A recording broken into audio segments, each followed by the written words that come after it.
안녕하세요. 안녕하세요. 자, 오늘 또 한번 가보자고요. 자, 오늘은 벌써 이제 4강 네 번째 강의죠. 네 번째 강의.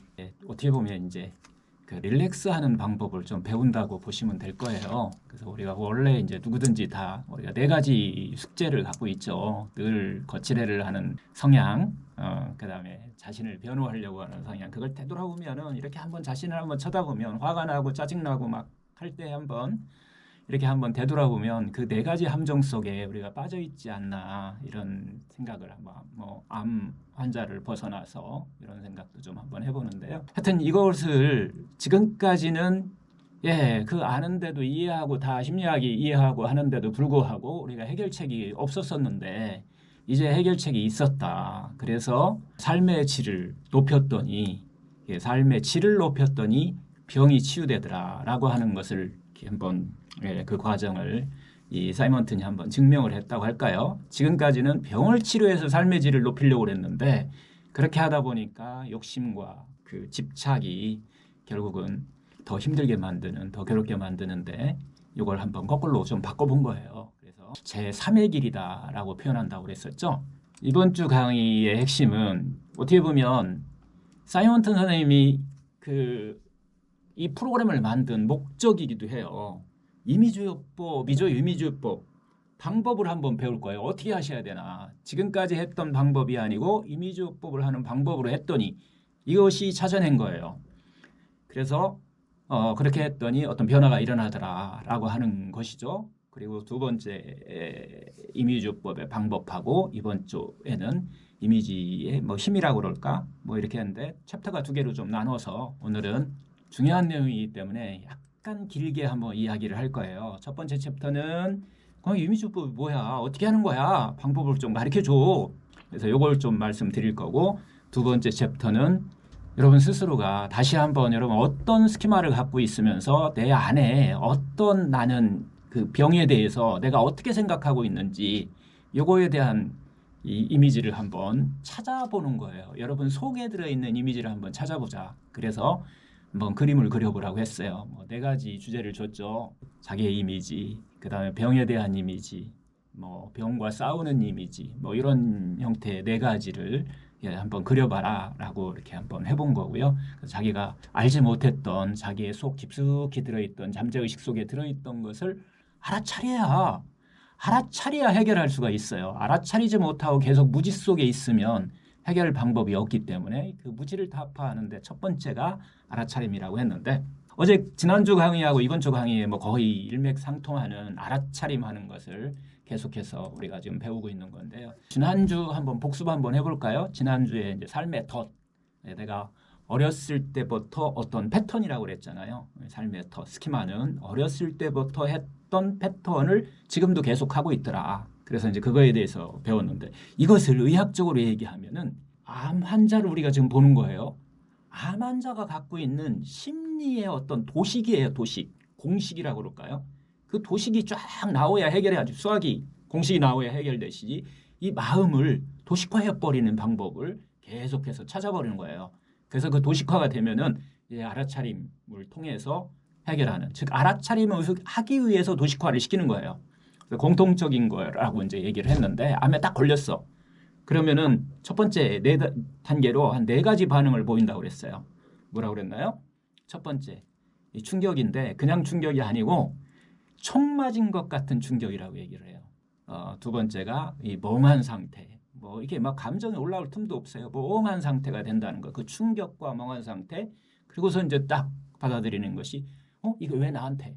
왜 이게 나한테 왔을까라고 하는 것이 또 그런 감정들이 올라오고 또 하나는 이게 믿을 수 없다라고 하는 이런 공통적인 반응을 보인다고 해요. 이게 이제 처음 암 진단을 받았을 때 나타나는 현상인데 이것은 이런 충격적인 어떤 감정에서 자기 자신을 갖다가 보호하기 위한 하나의 본능적 방어예요.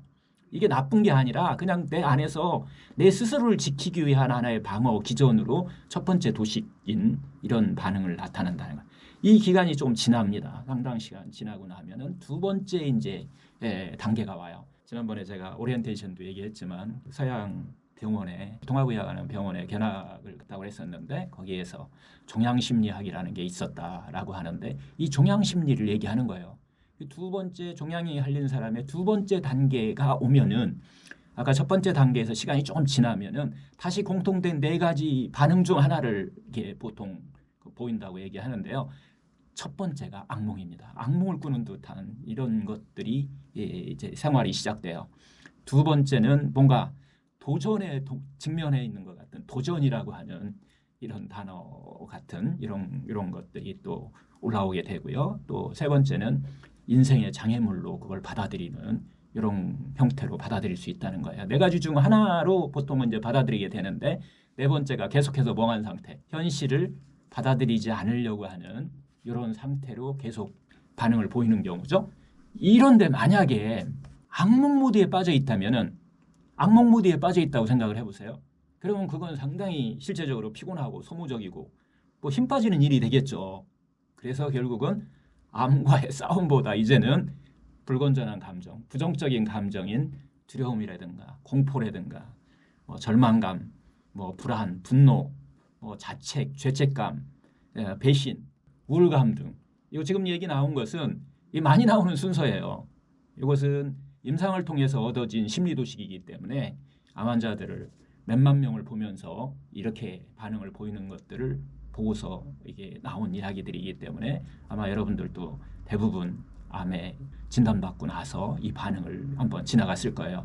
이런 불건전한 감정과 싸우게 되고 있더라는 거예요. 싸우고 있는 거예요. 암하고 안 싸워요. 이제 그런 감정하고 막 싸우는 거예요.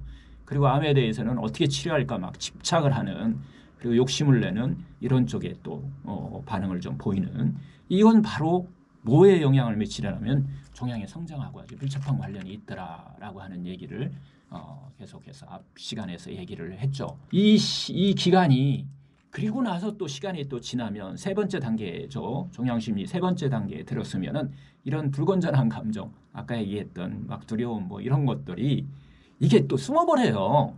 잠재의식 속에 숨어버린다는 거예요. 그래서 1, 2년이 지나면 사람마다 좀 다르기는 하지만 1, 2년이 지나면 잠재의식에 싹 숨어버리기 때문에 이게 자신이 스트레스가 없는 것으로 이렇게 뭐라 그럴까 착각 속에 빠져드는 거예요. 이걸 이제 이 단계부터 이제 또 다른 스키마가 돼버린 거예요.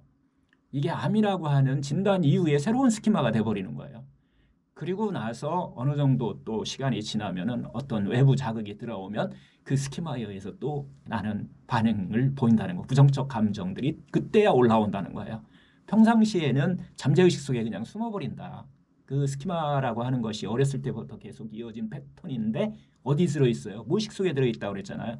똑같아. 암 진단 이후에 좀 전에 얘기한 것 같이 부정적 감정들이 그 속으로 숨어버리기 때문에 내가 찾을 수가 없어요.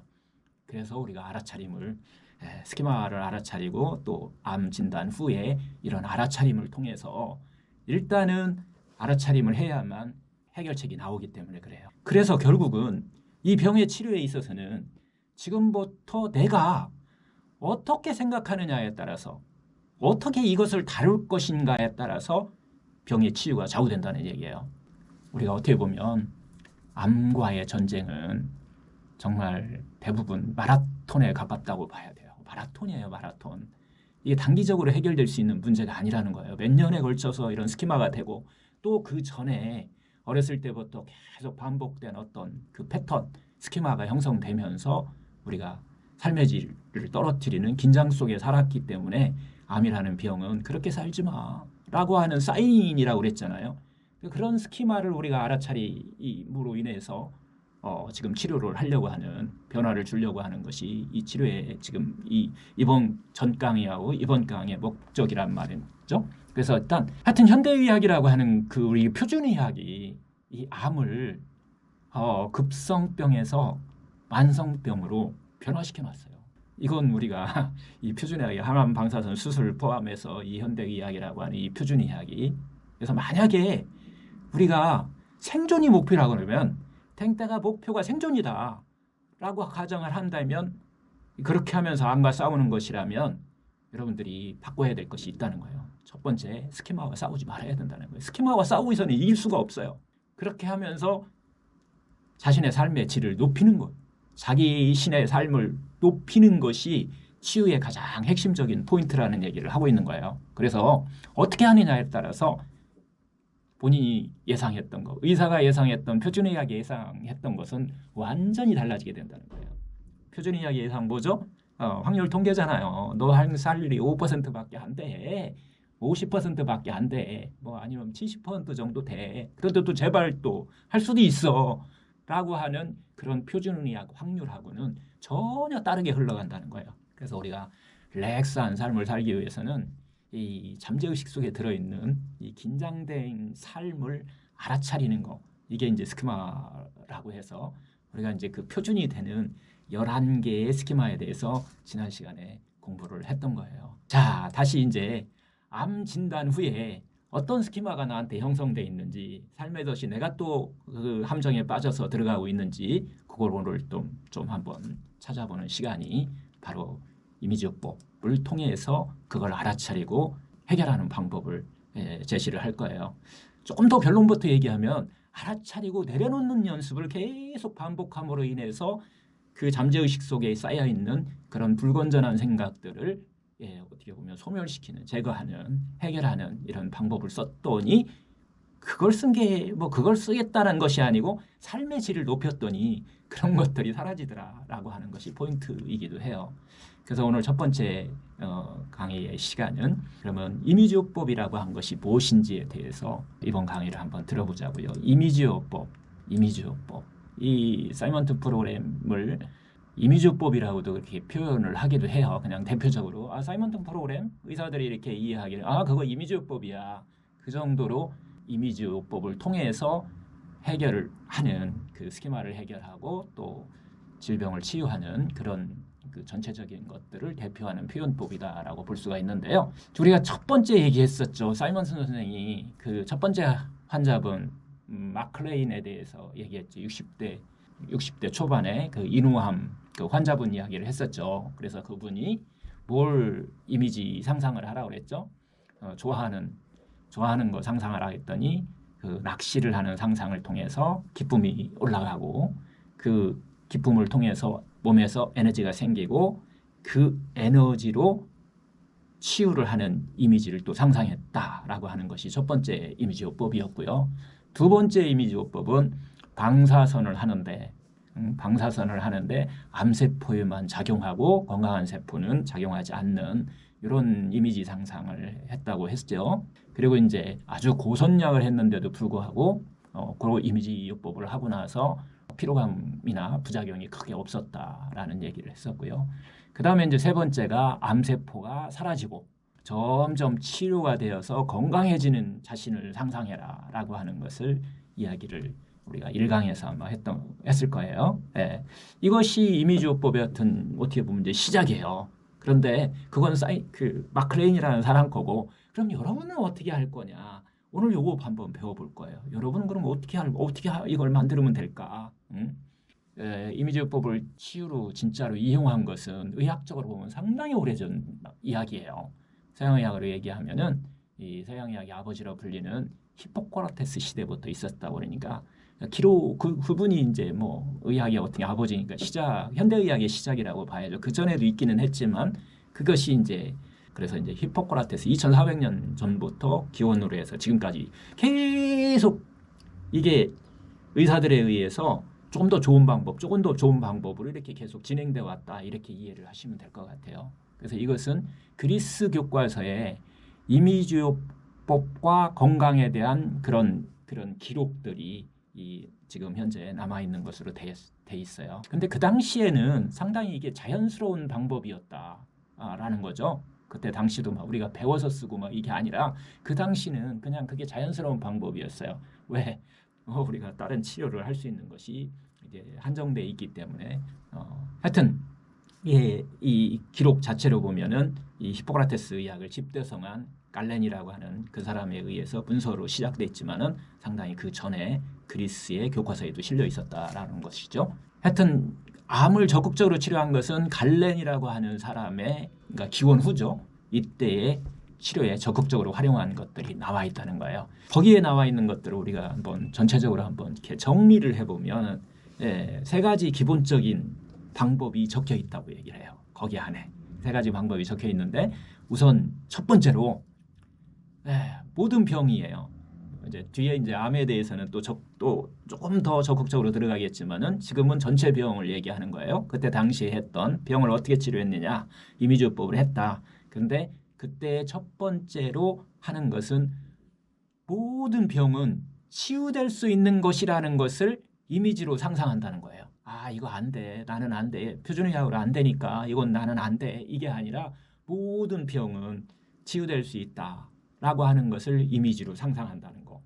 그 다음에 이제 두 번째로 현재 내가 어떤 치료를 하잖아요. 그 당시도 뭐 했겠죠. 당연히 어떤 치료를 하든지 현재 치료하고 있는 것이 효과적으로 작용하고 있다라고 하는 이미지를 상상하는 거예요. 내가 지금은 그때보다 치료를 더 훨씬 다양한 방법으로 하고 있잖아요. 표준의학적인 방법, 또 통합의학적인 방법, 자연의학적인 방법, 여러분들 다 쉬지 않고 치료하니까 그런 것들이 그 치유하는 것들이 효과적으로 작용하고 있다라고 이렇게 이미지를 상상한다는 거예요. 세 번째 이제 마지막인데요.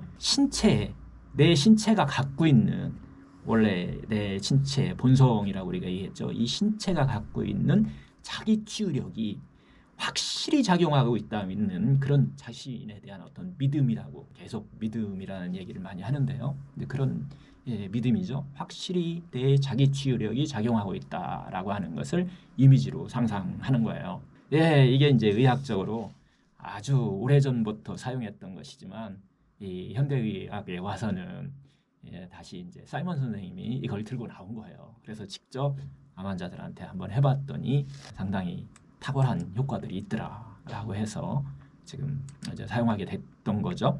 그다음에 이제 그 이미지요법을 하는 이제 전체적인 어떻게 보면 포괄적인 것을 얘기했다면 이번에는 병에 있어서 그러면 이미지요법을 어떻게 할 것이냐라고 하는 문제를 사이먼 선생님이 한 30년, 40년 정도를 이 일을 하셨는데 그 중에서 많은 환자들이 어떻게 하느냐고 자꾸 또 물어보고 하니까 좀 정리를 좀 해보면 정리를 해서 이제 항상 이야기하는 거예요. 다음 이 방법 세 가지가 또 중요하다는 얘기를 해요. 어떻게 해야 되냐라고 하는 것에서 첫 번째가 1강, 2강에서 배운 거지만 상상할 때 내가 소망하는 결과를 그냥 상상한다는 거예요. 특별하게 무슨 뭐 막 이렇게 하는 게 아니라 내가 뭘 소망하느냐, 내가 소망하는 것을 상상한다라고 하는 것이 포인트예요. 뭐죠? 내가 병이 치유될 수 있다는 것을 그거 소망하는 거잖아요. 그것을 이미지로 상상하는 것입니다. 그래서 내가 점점 건강해지고 건강한 활동에 몰두하고 있다는 것을 상상하는 거예요. 이것이 첫 번째고요. 그렇게 이야기를 하면 우리들은 전부 다 상상의 달인들 아닌가요? 응? 하루 종일 뭐 하라게도 하루 종일 생각하라게도 다 아는 것들이잖아요. 그런데 이왕 어차피 그런 하루 종일 막 생각하고 하는 거 이렇게 상상의 달인 같이 이렇게 이런 방법으로 하면 된다는 거예요. 그리고 이제 우리 자체가 또 이게 무의식적으로 또 상상을 사용하기 때문에 또 갑자기 상상하라 그러면은 이게 또 뭐지? 이게 무슨 얘기야? 뭐 이렇게 또 왜 이렇게 힘들어? 뭐 이렇게 또 할 수도 있어요. 이제 혼란에 빠지는 분도 있는데 평상시대로 하시면 됩니다. 상상이라고 하는 것은 그게 이제 첫 번째 방법이고요. 두 번째 방법으로는 가장 중요한 포인트예요. 자신의 방법으로 해야 된다는 거예요. 공식이 없어요, 이게. 그래서 누가 뭐 내가 이렇게 했어, 내가 좋아 이렇게 했어, 그래서 너도 그렇게 해봐. 이건 답이 될 수 없어요. 자기 자신의 방법으로 이미지화한다. 다른 사람과의 방법은 달라도 된다라고 하는 거예요. 물론 다른 사람의 방법인데 나한테 확 와닿으면은 괜찮은데 그렇지 않으면은 자신의 방법으로 한다. 이렇게 이해를 하시면 될 것 같아요. 그래서 다른 사람의 방법을 흉내내려고 막 하지 않아도 돼요, 이게. 그리고 자기가 하는 방법이 가장 맞는 답이 될 수 있어요. 하여튼 우리들 모두는 상상의 달인이기 때문에 그래요. 자신에게 확 와닿는 걸로 상상한다. 이거 가장 중요한 거예요. 자신에게 확 와닿는 걸로 상상한다. 사람마다 개성이 다 있죠. 상상하는 방법도 사람마다 다 달라요. 자신의 방법을 존중하면서 상상을 하면 된다는 거예요. 누군가한테 좋은 방법이 나한테는 나쁜 방법이 될 수 있어요. 물론 좋은 방법이 될 수도 있겠죠. 사이먼 선생님이 그래서 이제 이걸 뒤에 이제 명상이 또 나오고 막 이렇게 하는데 이 얘기하면서 항상 얘기하시는 게 있었는데요. 한 번은 막 강의를 하는데 어느 환자분이 그렇게 얘기를 했대요. 지난번에는 뭐 물고기가 그 어항 속에서 깜빡깜빡깜빡하고 뭐 물고기가 막 암을 잡아먹고 막 이렇게 하라고 막 자기가 배웠다. 근데 이게 무슨 말이에요? 이렇게 물어보더라는 거예요. 설명 선생님 자기는 그런 얘기를 한 적이 없는데 그래서 나중에 알고 보니까 어느 분이 그렇게 상상을 해갖고 너무 좋았던 거예요. 암해서 마음도 편해지고 이렇게 했더니 그걸 막 다른 사람한테 한번 해보라고 막 했는데 그 사람은 전혀 그게 자기한테 와닿지 않고 무슨 얘기인지 모르겠고 그래서 이제 그게 상당히 그분한테는 이 프로그램 자체가 저 뭐 하는 거지 뭐 이렇게 좀 받아들였다고 그래서 하는 중간에 이제 질문을 했다고 얘기하는데요. 하여튼 두 번째로 자신의 방법으로 상상한다라고 하는 것이 중요하다는 거예요. 그 다음에 이제 세 번째가 자신이 하고 있는 것에 대해서는 모두 의미와 가치를 두고 이미지화한다라고 하는 것이에요. 세 번째 공식이에요. 자신이 하고 있는 치유에 대해서 모두 의미를 두고 가치를 두고 이미지화한다. 그러니까 자기가 하고 있는 것들이 어떤 치유든지 제대로 자기 치유력이 제대로 작동하고 있는 것을 이미지화하는 거예요. 이것도 이제 믿음하고도 관계되어 있지만은 본인이 어떤 치료를 하든 간에 어떤 뭐 좋은 제품을 먹든 간에 그것이 자기 치유력이 제대로 작동하고 있다라고 하는 거와 함께 이미지화한다라고 하는 거예요. 원래 우리가 자연 치유력을 우리가 갖고 있잖아요. 그래서 그 효과적으로 작용하고 있다는 것을 이미지화한다. 그리고 병은 원래 병의 본성이라는 거 얘기했었죠. 병은 원래 나을 수 있는 거다. 뭐 본성으로 돌아가면 뭐 그런 것들을 이미지화하는데 사용하라. 가치를 부여한다라고 하는 것에 그리고 상상을 해라라고 하는 것이 세 번째 방법이었어요. 지금 내가 하고 있는 일이 어떤 치료든지 어떤 무엇을 하든 간에 자신이 매우 중요한 일을 수행하고 있다라고 하는 것을 확실하게 의식하면서 작업에 그걸 하는 일에 가치를 부여하라. 가치를 부여하면서 시행을 하라. 그러면은 그게 바로 이미지요법이다라고 하는 얘기를 하는 거고요. 하여튼 지금까지 이 세 가지가 이 중요한 포인트예요. 그리고 이미지요법이 우리가 암에서 건강을 회복하는 데 있어서 중요한 하나의 방법이다 이렇게 이야기를 하고 계세요. 그 다음에 이제 이번에는 이제 범위가 조금 넓은데 이번엔 좀 좁혀보자고요. 그래서 암에 있어서는 그러면 어떻게 해야 되냐? 암을 치료하는 이미지요법 세 가지를 다시 또 이야기를 하세요. 암세포를 치유하는 이미지요법. 이건 철저히 이제 뭐 이미지요법을 갖고 했지만 그 배움을 얻었지만 환자들하고 이렇게 소통을 통해서 수많은 임상을 통해서 이렇게 하나하나 만들어진 것이기 때문에 아마 여러분들한테도 딱 맞는 이야기일 수도 있을 거예요. 암을 치유하는 데 있어서 세 가지 포인트, 세 가지 이미지요법. 첫 번째가 뭐 심플하죠. 아까도 예를 들어서 설명했지만 내 신체 안에는 암이 치유될 수 있다는 것을 이미지화하는 거예요. 암이 치유될 수 있다라고 하는 것을 이미지 상상을 한다라는 거죠. 원래 왜냐하면 우리들의 신체는 우리들이 태어나기 전부터 이미 암세포를 발견하고 그걸 변질시키고 없앨 수 있다는 본질을 갖고 있다고 그랬잖아요. 본질을. 우리들이 본성대로만 살면 어떻게 기쁘고 행복하게 그리고 또 하나 신명나게 살면 돼요. 그러면 신체가 하던 일을 갖다가 그냥 계속 하는 거예요. 신체는 원래 그런 기능을 갖고 있다는 거죠. 이런 것들이 자기 자신에게 상당히 중요한 신념을 강화해가는 것이 중요하다라고 하는 것을 우리가 믿는 거예요. 특히 병에 걸렸을 때는 우리가 아까도 얘기했지만 심리도식에 의해서 빠지기가 너무 쉬워요. 그렇게 대부분이 빠져 들어가죠. 부정적인 사고방식이 되기가 쉽다는 얘기예요. 그래서 건강한 상태를 상상하는 것이 상당히 간단한 일이 아닐 수도 있고요. 쉽지 않을 수도 있다라고 하는 거예요.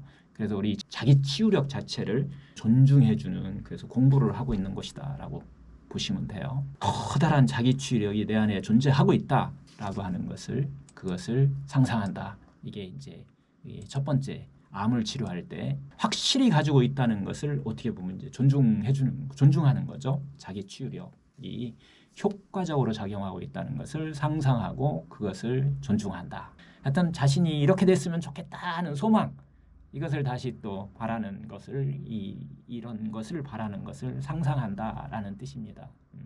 하여튼 문제가 무엇이든 간에 병이 무엇이든 간에 관계없어요. 우리들은 그것을 극복하는 힘이 있다고 확실히 믿는 것, 그것을 상상하는 것, 소망하는 것, 그 소망은 그 믿음에서 시작된다라고 하는 얘기를 다시 반복해서 이 강의에서도 얘기를 하는 거예요. 하여튼 이렇게 계속해서 이제 암에 있어서 이미지요법을 상상하는 방법인데요. 그다음에 이제 두 번째가 자신의 안에 자신이 받는 내가 뭐 병에 치료하는 거고 비슷하지만 암세포를 치유하는 이미지요법을 상상한다는 것이 두 번째입니다. 그 암세포를 내 몸 안에서 내가 지금 받고 있는 치료가 효과적으로 작용하고 있다는 것을 이미지화한다. 그것을 상상한다. 이렇게 이해를 하시면 될 것 같아요. 내가 치료받고 있는 것이 이렇게 되었으면 좋겠다고 바라는 것을 일단은 상상한다라는 것이고요. 하여튼 예를 들면 만일 내가 어떤 현재 몰두하고 있는 치료를 만약에 내가 어떤 거를 치료하고 있는데 뭔가 내가 좋은 치료를 하고 있어요. 그런데 뭔가 의심이 되고 뭔가 막 무섭고 두렵기도 하고 자꾸 부정적인 감정이 올라온다면은 우리는 두 가지 중에 한 가지를 바꾸셔야 돼요. 내가 이게 표준의학이든지 어떤 뭐 약이든지 우리가 쓰고 있는 것이 자꾸 무섭기도 하고 의심스럽고 믿음이 안 가. 그러면은 무조건 두 가지 중에는 하나를 바꿔야 된다. 뭘 바꾸면 될까요? 그 치료를 바꾸면 돼요. 첫 번째는 그걸 안 하면 치료를 다른 걸로 바꾸셔야 된다. 믿을 만한 치료로 바꿔야 돼요. 아니면 또 하나는 뭐냐면 치료에 대한 자신의 생각을 바꾸면 돼요. 믿으면 돼요. 이게 이제 두 번째 이야기하는 것입니다. 이것이 바로 파워풀한 거예요. 네가 그렇게 의심스럽고 뭐하고 하는데 그걸 막 의심하면서 막 이렇게 하게 되면은 효과가 원래 갖고 있는 아무리 좋은 치료 효과도 많이 떨어지기 때문에 그것을 바꾸든가 아니면 치료에 대한 내 생각을 바꾸든가 이 둘 중에 하나만 바꾸면 된다는 거예요. 이건 엄청나게 파워풀하다는 거예요. 똑같이 생각하면서 똑같이 부정적인 감정을 가지면서 계속 한다는 것은 그건 새로운 스키마를 만드는 거고 우리의 면역을 떨어뜨리는 거다라는 얘기를 하고 있어요. 예를 들어서 사이먼 선생님이 이제 보셨던 환자분 케이스인데요. 이미지요법을 하는 환자 케이스예요. 여자분인데 프로그램 참가를 하러 오신 분이에요. 40대 중반에 부드럽고 온화한 이미지의 환자분이었대요. 여성분이었는데 근데 이분이 이미지요법이 잘 안 되는 거예요. 뭐한지 잘 모르겠다. 잘 안 된다. 막 이렇게 해서 이미지요법을 배우기 위해서 다시 프로그램에 들어오신 분인데 이 참여한 이유가 바로 이 이미지요법 상상을 내가 한번 할 수 있게끔 제대로 한번 상상할 수 있는 것을 배우고 싶다 해서 들어오신 분이에요. 이분이 왜 이제 들어왔냐면 항암제 부작용이 너무너무 심한 거예요. 항암제 부작용이. 여러분들은 항암제에 어떻게 마음을 어떤 생각을 갖고서 항암제를 쓰시는지 한번 좀 자신을 한번 되돌아보셔도 좋을 것 같아요. 하여튼 이분은 항암제 부작용이 너무 심한 분이었는데 항암제가 듣기는 했어요. 듣기는 했는데 부작용이 너무 심해가지고서 이것을 한번 이미지요법으로 다른 방법이 없으니까 항암제는 하기는 해야 되니까 그래서 그것을 이미지요법으로 한번 어떻게 안 될까 하는 목적으로 이 프로그램을 좋은 방법이 한번 찾아야 되겠다 하고 이 프로그램에 들어오신 분인데요.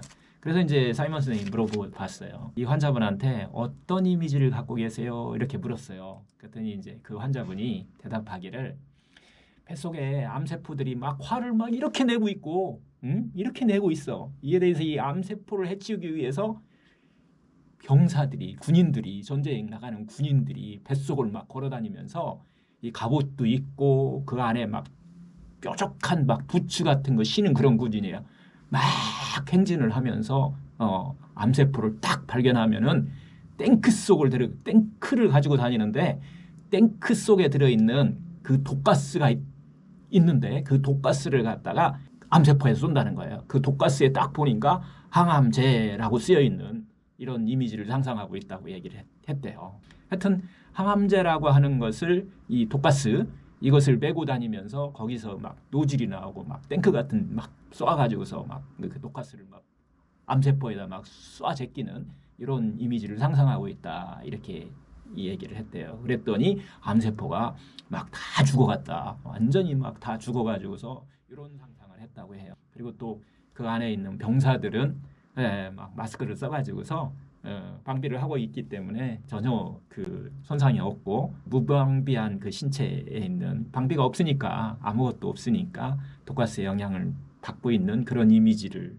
상상을 한 거예요. 사이먼 선생님의 이야기를 가만히 듣다가 보니까 이 참 온화하고 40대 이 영어 선생님이었거든요. 그다음에 영어 자기 국어 선생이죠. 예, 선생님이었는데 이 상냥한 참 여성한테는 참 맞지 않는다, 어울리지 않는 이미지다 이런 생각을 했대요. 그래서 사이먼 선생님이 당신한테 잘 맞는, 당신 개성에 잘 맞는 상상을 한번 키워보시는 것이 어떨까요? 라고 이렇게 답을 줬대요. 그랬더니 이제 환자분이 그날 이제 그러면 해보겠습니다 하고 가갖고 그 다음날 환자분이 싱글싱글 웃으면서 선생님 저 이제 제대로 상상할 수 있어요. 상냥하게 상상할 수 있어요. 이렇게 저한테 잘 맞는 이미지를 상상할 수 있어요. 라고 이렇게 대답을 했대요. 그래서 그 여성분 이야기가 그 병사 대신 상냥한 긴 가운을 입은 간호사가 여러 명이 맨발로 이렇게 걸어다니면서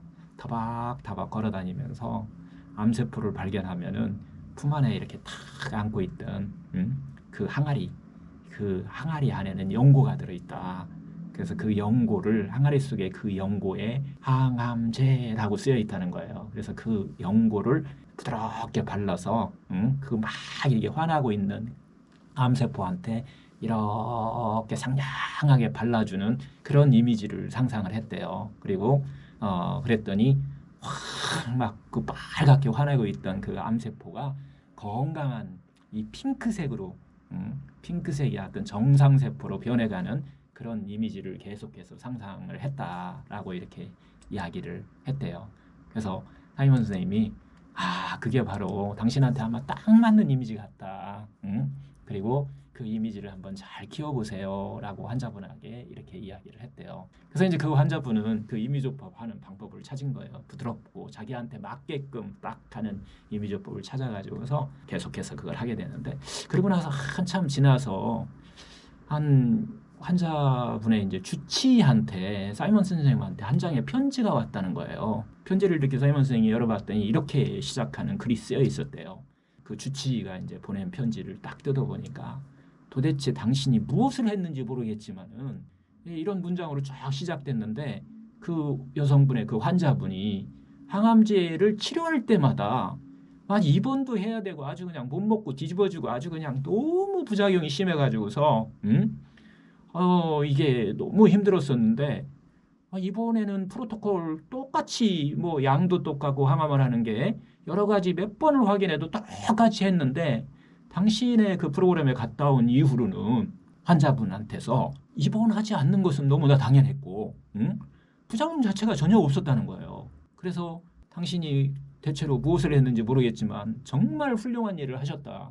왜 그 의사로서는 뭐 알 수가 없잖아요. 그 표준의학을 하는 의사는 왜 이 사람이 그렇게 좋아졌나. 프로그램을 갔다 왔다는 얘기는 했는데 하여튼 프로그램을 갔다 오고서 이런 변화가 일어났기 때문에 하여튼 당신이 뭔지는 모르지만은 정말 좋은 일을 했습니다라는 주치의로부터 편지를 받았다고 해요. 하여튼 이렇게 어떻게 생각하느냐에 따라서 어떻게 상상하느냐에 따라서 전혀 다른 결과가 나올 수 있다는 얘기를 사이먼 선생은 얘기를 하는 거예요. 여기서 배움을 얻은 거예요. 그래서 그 뒤로는 지난번에 얘기한 것 같이 항암할 때 자신에 맞는 이 프로그램을 하시고 나서 여러분들이 이 안에서 속으로도 이렇게 얘기하면서 이걸 찾아가셔야 되는 거예요.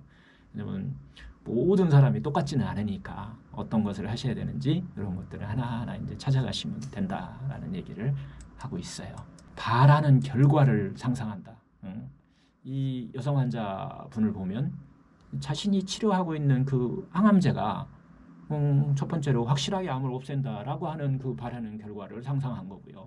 두 번째, 어떻게 상상을 했느냐, 이게 상당히 중요한 거예요. 자기 자신에게 잘 맞는 방법으로 상상을 하는 거다라는 것이에요. 물론 이런 경우도 있어요. 어린아이들 같은 경우는 막 싸움 좋아하잖아요. 게임도 좋아하고 어떤 싸움꾼의 영혼이라고 그럴까요? 이런 것들이 있어갖고 자극적인 상상을 하는 것을 좋아하시는 분들도 있어요.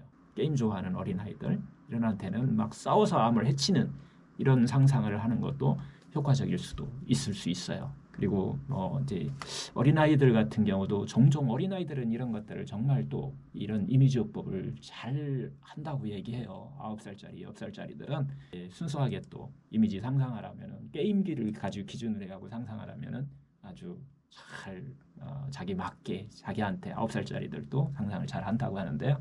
하여튼 나는 싸움 싫고 평화가 좋다라고 하는 사람은 거기에 맞는 이미지요법을 쓰시는 게 좋다는 거예요. 너무 그 네거티브한 자극을 이렇게 싫어하시는 분들 많잖아요. 이런 분들은 연고를 발라주는 이런 이미지를 찾으시면 될 것 같아요. 하여튼 각자 개성 있게 릴렉스한 마음으로 자신에게 잘 맞는 방법으로 상상을 하셔야 된다라고 하는 얘기를 하는 거예요. 그래서 이 결과는 나와 있어요. 항암 전, 그 다음에 수술 전, 방사선 전에 이미지요법을 썼더니 한 70%의 효과가 있는 걸로 나와요. 돈 들이는 것도 아니고 여러분들 마음 한번 싹 쓰는 건데 방법만 알으시면, 그래서 이 방법은 한번 자기가 쓴 방법을 나중에 한번 또 이 프로그램을 통해서 공유해 주시면 좀 좋을 것 같기도 해요. 한번 써봤더니 정말 나도 70% 효과가 있더라. 뭐 이런 것들을 특히 항암제에 너무 힘들어하시는 분들, 방사선이나 항암 또 수술 후에 회복이 또 좀, 수술은 뭐 이제 보통 한 번 하는 거니까 주로 이제 항암제는 여러 번 해야 되니까 한번 너무 힘드신 분들은 적극적으로 한번 사용해 보시면 좋지 않을까 이렇게 생각합니다. 하여튼 암을 치유하는 이 두 번째 포인트가 상당히 제일 중요한 포인트였고요. 하여튼 세 번째는 똑같아요. 그렇게 하고 나서 자기 자신의 자기 치유력이 제대로 작동하고 있다라고 하는 것을 이미지화해서 상상한다. 세 단계를 꼭 거치시면은 이게 공식이에요. 이런 세 단계를 거치는 게 좋다라는 얘기를 하고 있는 거예요. 하여튼 자기 치유력이 제대로 작동하고 있다고 하는 것을 상상하는 거죠. 내가 하고 있는 여러 가지 방법들이 어떤 방법이든지 다 좋아요. 여러분들이 하고 있는 방법 자체가 이게 바로 자기 치유력을 향상시켜주고, 그래서 내 안에 백혈구, 이게 면역세포잖아요. 이 백혈구가 제대로 작동하고 있다. 그래서 암세포를 암세포를 발견하면은 잘 뭐 제거해 줄 수 있고 치료도 해줄 수 있고 다양하게 여러분들이 가서 항상 놔줄 수도 있고 붙잡을 수도 있고 여러분들에 맞게끔 상상한다라고 하는 겁니다. 자, 여기서 이제 여러분들한테 이제 과제를 드린 거예요. 그림 그려오라고 하셨죠. 자기 그림을 일단 꺼내놓고 한번 좀 보셔요. 자기 그린 것을 가지고서 이제 본인의 스키마와 본인이 어떻게 생각하고 있는지, 자기 속 깊숙한 곳에 어떻게 생각하고 있는지 자기도 모르는 것을 아마 발견하게 될 수도 있을 거예요. 그래서 상냥하게 그걸 없애는 방법을 이제 우리가 한번 찾아봐야 되기 때문에 일단 각자 다 그림을 한번 펴보시죠. 각자 그림 그리셨나요? 네. 그림을 만약에 안 그리 오신 분은 그냥 알아차리시면 돼요. 나는 안 그렸구나. 과거에도 안 그렸는데 이번에도 안 그렸구나. 스키마 배웠으니까 막 나쁘고 그게 아이고 뭐 이게 아니고 아이고 안 했으니까 긴장하고 안 좋고 막 이런 게 아니라 알아차리는 거다라고 했잖아요. 그래서 일단 이렇게 하셔갖고 갖고 계신 분은 한번 좀 보시면 좋을 것 같아요. 자기가 갖고 있는 것을 자신의 병에 대해서, 특히 암에 대해서, 인턴은 자신의 병에 대해서, 암을 갖고 계신 분은 자기를 암에 대해서 어떤 이미지를 본인이 갖고 있는지를 한번 찾아보는 거예요. 볼까요? 네 가지를 찾아보라고 그랬죠. 첫 번째는 현재 자기 자신의 모습을 한번 그려보라고 그랬어요. 자기 자신 모습. 두 번째는 자기 몸속에 있는 암세포의 이미지 그려보라고 그랬어요. 암세포라고 그럴까요? 암세포 덩어리라고 해요. 하여튼 그거에 대한 어떤 이미지 그려보라고 그랬어요. 암이 아닌 분은, 인턴이나 암이 아닌 분은 그냥 자기의 어떤 병이 있으면, 안 좋은 것이 있으면 그걸 그리시면 되고, 또 보호자는 보호자로 참가하신 분은 환자의, 자기가 생각하는 환자의 암세포를 한번 그려보는 거예요. 그렇게 해서 그려보라는 거였고, 세 번째가 자기 치유력. 지금 좀 전에 얘기했던 쭉 얘기했잖아요. 자기 치유력이 제대로 작동한다라고 이런 걸 상상한다라고 하는 거. 그래서 자기 치유력에 대해서 한번 그림을 그려보라고 한 거예요. 어떤 이미지를 갖고 있는지. 자기 치유력은 보통 이제 면역세포, 백혈구를 얘기하면 될 것 같고요. 근데 뭐 자기 치유력을 꼭 면역세포, 백혈구 꼭 그렇게 안 그려도 돼요. 자기가 생각한 대로 자기 치유력은 이렇게 생겼을 것이다라고 하고서 그리면 되고요. 그 다음에 치료의 이미지, 그 면역세포, 그 면역력이, 그 자기 치유력이 암세포를 어떻게 치유하는지 이걸 그림으로 한번 그려봐라. 이렇게 네 가지를 그리라고 했었는데, 이 네 가지에 대한 이제 해석을 한번 해보자고요. 암을 갖고 계신 분, 인턴은 병이라고 이렇게 이해하시면 될 것 같고요. 환자의 보호자는 그 환자를 기준으로 해서 한번 그려보라라고 하는 이야기를 해서 가족인 경우 집에서 한번 전체적으로 한번 그려보면 상당히 이 이미지 요법을 하는데 많은 도움이 될 거예요. 이것을 이제 한번 배우고 나시면 우리 가족들을 나를 어떻게 쳐다보고 있는지 이런 것들을 서로 이야기할 수 있는 좋은 기회가 되지 않나 싶어요. 하여튼 이 상황에서 이제 그림을 그려갖고서 한번 확인하는 방법을 지금 이제 한번 우리가 그래서 이 그림 다 그렸으면 이제 여기서부터는 이제 그림을 그리고 나서 보아야 되는 곳이에요. 그림을 그리지 않으셔도 또 이것까지 상상하시면은 좀 너무 복잡해요.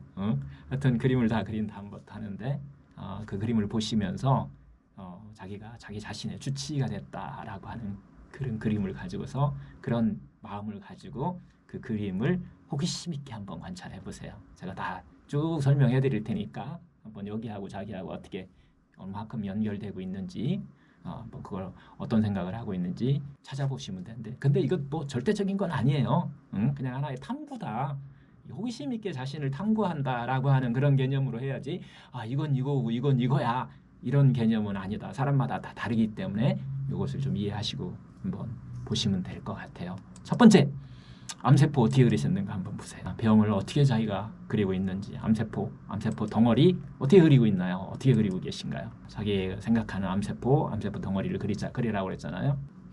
이 암이나 병이나 뭐 이 대표적인 문제의 상징이잖아요.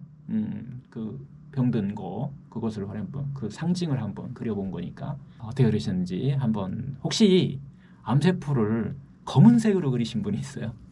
검은색으로 그렸다. 아니면 암세포를 막 가시가 났거나 막 공격적인 의미로 그리는 경우가 상당히 많아요. 사실은 의사들도 그렇게 그려요. 그 배운 암세포 암을 치료하는 의사들도 이렇게 막 공격적이고 막 가시난 걸로 이렇게 그리는 경우 있는데 여러분 혹시 그렇게 그렸는지 한번 좀 보시면 될 것 같아요. 그 다음에 이 사이먼 선생님은 그 암세포가 의사들도 많이 그렇게 그린다고 그랬잖아요. 암세포를 막 공격적인 세포로 대부분 사람이 그렇게 그린다고 해요. 그것은 완전히 틀린 이미지라고 아주 그냥 정의를 합니다. 현실적으로 맞지 않는다는 거, 의학적으로 안 맞는다는 거예요. 암세포가 공격적이라는 얘기는 세포학적으로 봤을 때 정말 약해요. 암세포는요. 바깥에 꺼내놓으면 1초를 못 살아요. 연구할 수가 없어요. 건강한 세포는 바깥에 꺼내놓으면 오랫동안 사는데 암세포는 정말 약하고 무르기 때문에 그냥 바깥에 내놓으면 그냥 죽어버린다. 그래서 연구도 할 수 없을 정도로 암세포 자체가 그렇게 약하다라는 얘기를 하고 있고요. 그건 의학적으로 사실인 것 같아요. 그리고 기능적으로 봐도 그렇고 어떻게 기능적으로 봤을 때는 뭐 약한 거 그런 기능은 뿐만 아니라 정말 혼란스러운 세포예요.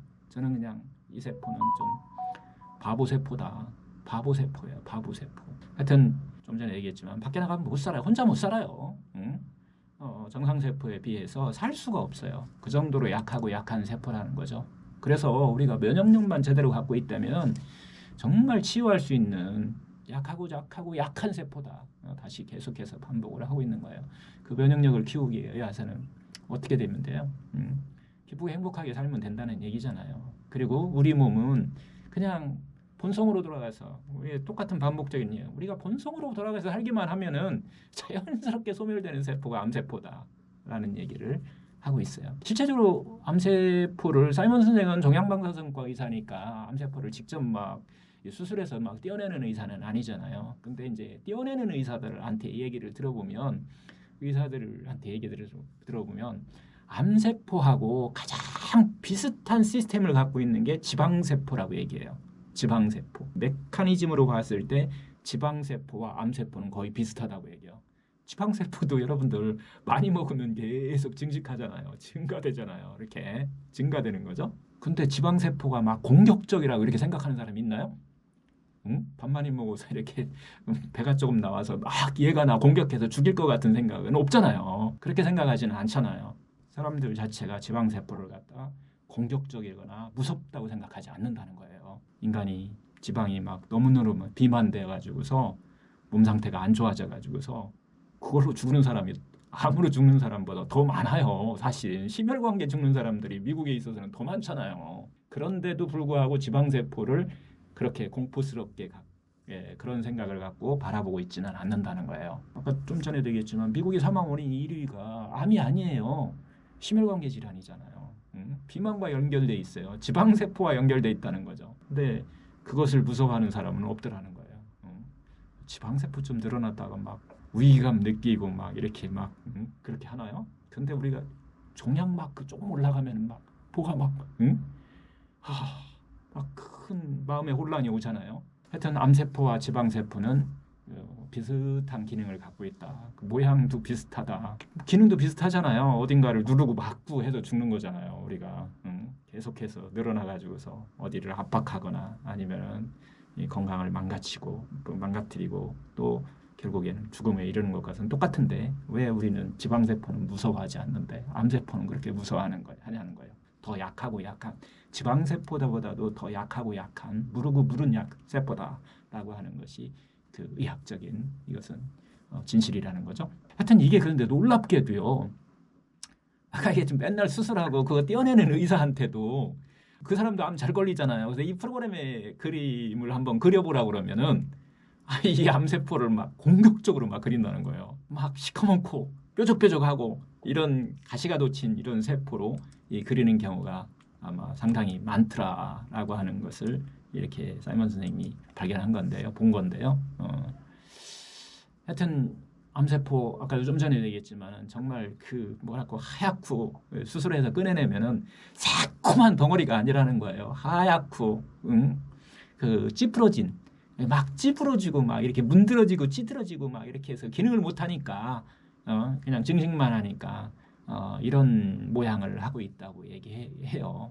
그리고 이제 지방세포 그려보라 그러면은 진짜로 지방세포는 그 하얗고 좀 둥그렇게 이런 것들을 이렇게 상상하면서 그린다고 얘기를 해요. 하여튼 그 의료 직업을 갖고 있는 사람들도 그렇게 그리니까 여러분들 혹시라도 공격적이고 무서운 세포를 혹시 한번 그렸는지 이렇게 한번 자신을 한번 그 그림을 한번 보시면 좋을 것 같아요. 의사들한테 이제 물론 이제 그렇게 그리는 의사들한테 그럼 그 의료적으로 봤을 때 세포학적으로 봤을 때 그 지방세포하고 비슷한데 왜 그렇게 그렸느냐 지방세포하고 비슷하지 않았느냐라고 얘기를 하면 그때야 알아차리는 거예요. 그렇게 얘기 들어보니까 확실하다 그것은 공격적이지 않다.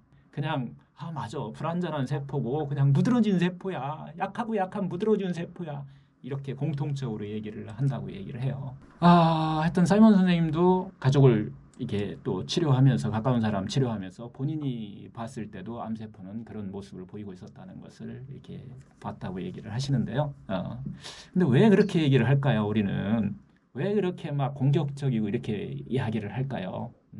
주변에서 그렇게 이야기하니까 주변에서 그렇게 하고 인식 속에 이미 들어가 있어요. 과거의 인식 속에 이미 들어와 있다. 그리고 또 환자가 낫기도 또 힘들어하는 것 같고 고통스러운 것 같기도 하고 그래서 완전히 그게 공격적이고 이게 강한 이런 세포로 그냥 인식하고 우리가 살아버린다는 거예요. 그런 스키마를 갖고 있는 거죠. 하여튼 암에 대해서는 상당히 실질적으로는 사실과 동떨어져 있다. 그래서 제일 차별 많이 받는 세포가 암세포라고 얘기해요. 불쌍한 세포 아닌가요? 가장 차별받고 가장 약한 세포인데 가장 강한 놈이라고 나쁜 놈이라고 맨날 그렇게 하고 있었으니 얼마나 불쌍한 세포예요. 이건 반대로 얘기하면은 개선의 여지가 되게 많다는 얘기예요. 개선할 수 있는 여지가 많다. 암을 릴렉스할 수 있는 암세포를 릴렉스로 볼 수 있는 여지가 많다는 얘기니까 우리 입장에서 보면 너무 좋은 얘기죠. 그게 나쁘다는 것이 아니에요. 그렇게 썼으니까 나쁘다가 아니라 개선할 수 있는 여지가 너무 많아. 좋아질 수 있는 여지가 너무 많다. 잘못 알고 있었던 것을 바로 할 수 있는 이런 것들이 우리를 릴렉스할 수 있는 하여튼 이렇게 우리가 혹시 이런 그림을 그리셨다면 암세포의 이런 모습을 그렸으면 한번 자기 자신을 한번 되돌아보는 이런 시간을 한번 가져보시면 좋을 것 같고요. 이게 보통 이제 이렇게 막 강하고 막 이렇게 그려놓은 경우는 무슨 속마음이 들어있냐면 암은 실제적으로 약하고 막 불완전한 세포인데 강하게 그리신 분의 그런 이미지를 갖고 계신 분의 대부분의 환자들은 암이 내가 잘 낫지 않는다라고 하는 그런 속마음이 좀 들어있는 거예요. 깔려있는 거예요. 암한테 이미 지고 들어가는 암세포한테. 그리고 또 자기 치유력에 대해서도 확신을 갖지 못하는 사람들이 이제 그런 그림을 그린다고 얘기해요. 심지어는 자기 치유력이 있다는 것조차도 잃어버리고 살면은 암을 그렇게 강하게 그릴 수밖에 없다는 거죠. 그래서 여러분들이 한번 자기 안에 내에 혹시 자기는 그렇지 않은가 한번 돌아보는 이런 시간을 가지시면 좋을 것 같아요. 하여튼 다시 한번 세포학적으로 암세포는 약하고 일그러지고 혼란해하는 세포다라는 것을 여러분들이 좀 한번 제대로 좀 알았으면 좋겠다라고 하는 거고요. 우리들이 했던 기쁘고 행복하게 그리고 몸이 항상 좋은 일을 계속하고 있으면 방해하지 않으면 그 부정적인 감정 같은 걸로 우리를 방해하지만 않으면 그냥 배제되어 가는 그런 세포라는 것을 다시 한번 우리가 생각해 봐야 되지 않는가라는 생각을 또 해보는 거예요. 이 정보를 가지고서 이 정보를 토대로 해서 여러분들의 그림을 한번 보자는 거예요. 내주셨던 그림을 한 번 더 체크해서 보시면 좋을 것 같아요. 자, 이번에는 백혈구가 면역세포죠. 면역세포가 암세포를 치유하는 모습 어떻게 그렸는지 한번 체크를 해보시죠. 어떻게 그리셨나요? 각자 한번 보셔요. 자기 거 그림을. 암세포가 면역세포가 암세포를 치유하는 그림.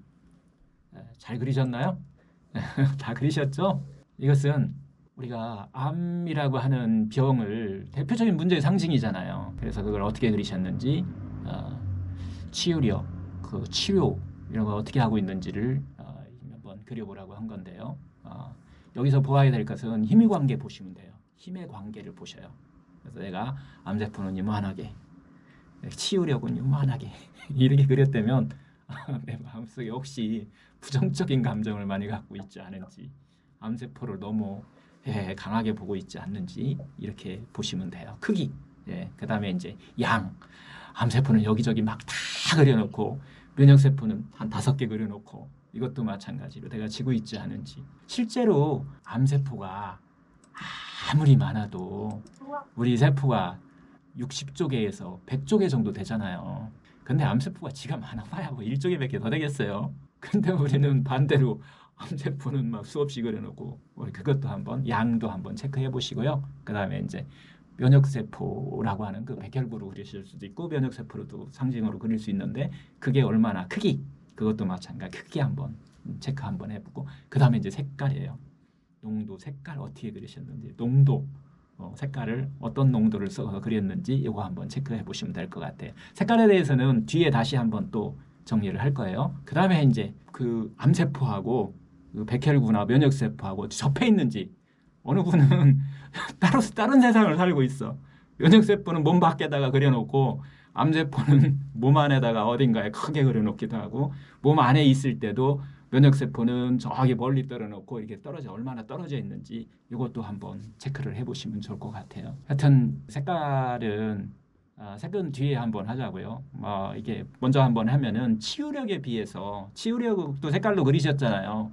그 색깔은 색깔은 막 연하게 그리고 양도 적고 암세포는 막 진하게 지내고 막 빨간색으로 그려놓고 막 검정색으로 그려놓고 뭐 이렇게 했는지 한번 좀 보시면 될 것 같아요. 그 다음에 이제 좀 접하는 거 치료하고 치유가 이렇게 암세포하고 치유가 접해 있는지 이런 것들을 한번 보면은 체크해 보면 본인이 왜 이런 그림을 그렸는지 본인이 그걸 좀 알아차리하는 이런 시간이 됐으면 해요. 어떠세요? 잘 그리셨어요? 네, 다 잘 그리시기는 하셨죠? 하여튼 이렇게 그리신 분도 계시고 또 아닌 분도 계실 건데요. 계속해서 한번 찾아가 보자고요. 부정적인 거로 그린 분도 계실 거고 또 암세포는 그려져 있는데 치유력이 그리긴 그렸어요. 그 관계에 있을 때 좀 전에 되게 양이라든가 농도라든가 이런 거 이런 것들을 그리고 이제 색깔이라든가 이런 것들을 전체적으로 한번 보시면 되고 하여튼 암 쪽이 강하고 치유나 치료나 이런 쪽은 약하다 이러면은 잠재의식 속에 내가 혹시 암은 치료 잘 안 되는 병이다라는 생각을 갖고 있는지 한번 좀 되돌아볼 필요가 있을 것 같아요. 속 마음을 한번. 하여튼 어떤 것이 그렇게 그랬다고 그렇게 나쁜 거 아니에요.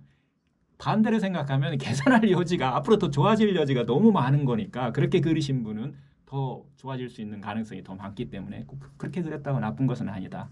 그것이 바로 알아차림이다라고 하는 것을 계속해서 찾는 거예요. 자, 이제는 이제 세 번째 뭐 그리라고 그랬나요? 자기 치유력 그리라고 그랬어요. 면역력하고 치료하고 지금 암과의 접점 이제 확인했고요. 그 다음에 이제 자기 치유력을 그려보라고 그랬어요. 자기 치유력은 어떻게 보면 좀 심플하죠. 원래 있었던 거예요. 원래 있어요. 근데 잊고 사는 경우가 많으니까 어떻게 좀 얼마나 강력하고 파워 넘치고 이렇게 그리셨는지 한번 좀 보시면 되고요. 자기 치유력 그리라고 하니까 아까도 좀 전에도 했지만은 치료력 그리라고 그랬더니까 이만큼, 자기 치유력 그리라니까 이만큼 이렇게 그리시면은 내가 자신을 좀 자기 자신을 좀 믿지 못하지 않나라는 것을 한번, 다른 거에는 열심이지만 나 자신을 믿고 나 자신을 상냥하게 하는 거고 이런 것들에는 나 자신을 배려하고 하는 것은 조금 약하지 않나, 뭐 이런 것도 한번 체크해 보시면 될 것 같아요. 자기 치유력 원래부터 갖고 있었다는 얘기를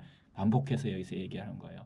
원래부터 갖고 있었었는데 100명의 현명한 의사를 갖고 있는데 우리가 어떨 때 그 의사가 일을 한다고 기쁘고 행복하게 사실 때, 본성으로 돌아갈 때 그때 일을 한다라고 하는 그런 개념이니까 뭐 그런 개념하고 맞는 그림을 그리셨는지 아니면 너무 약하게 그리셨는지 한번 체크해 보시면 될 것 같아요. 자, 이번에는 자기 자신의 이미지입니다. 요거에서 재밌는 것들을 많이 발견하실 수 있을 거예요. 자기 자신 이미지 어떻게 그리셨나요?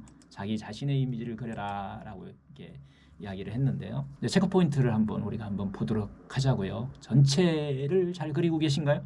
전체를 다 그리셨나요? 아니면은 얼굴은 빼고 그리셨나요?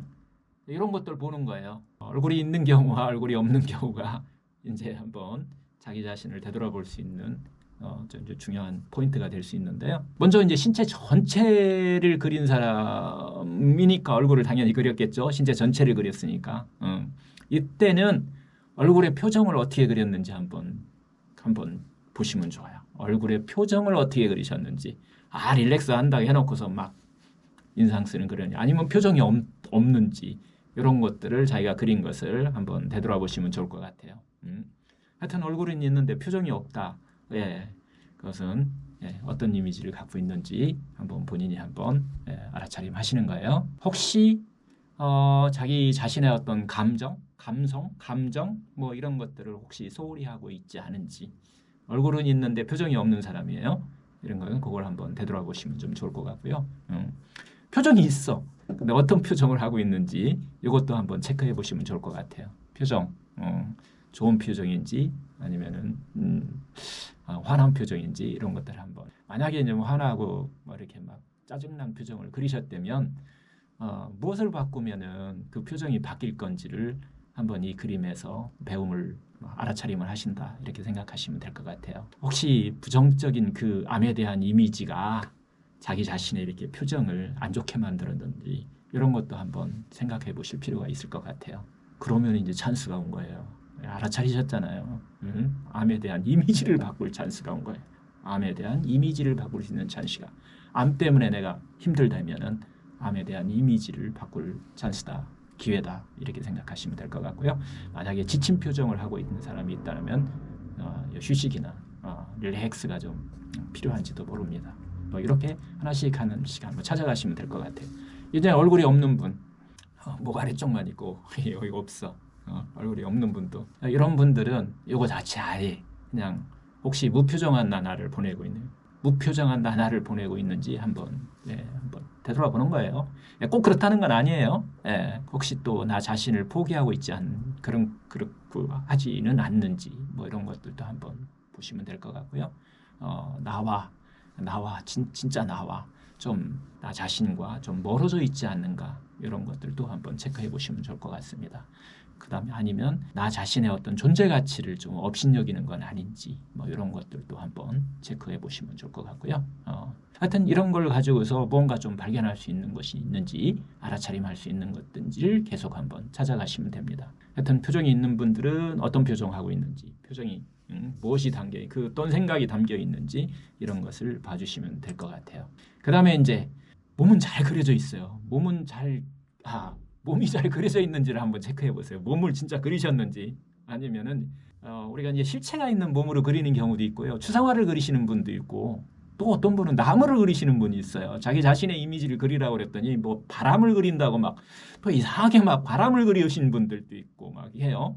아까 얘기한 나무를 그리는 사람들 제법 많으셔요. 나무를 자기 자신 그리라 했더니 난 나무 같다, 나는 산 같다 해갖고 산을 그리시는 분도 있고 뭐 이렇게 하는데 이거 어떤 의미가 이제 들어있는지 한번 좀 보시자고요. 하여튼 몸 전체가 신체 전체가 그려져 있다면 실체를 그리고 있는 거예요. 만약에 그걸 그리지 않고 다른 거를 그렸다라고 하면은 자신을 이제 다른 거에 이제 투영해서 그리는 거예요. 추상적인 그림 그리는 이런 경우는 뭐 그렇게 그랬다고 해서 이게 안 좋다, 뭐 안 된다 이런 것은 아니에요.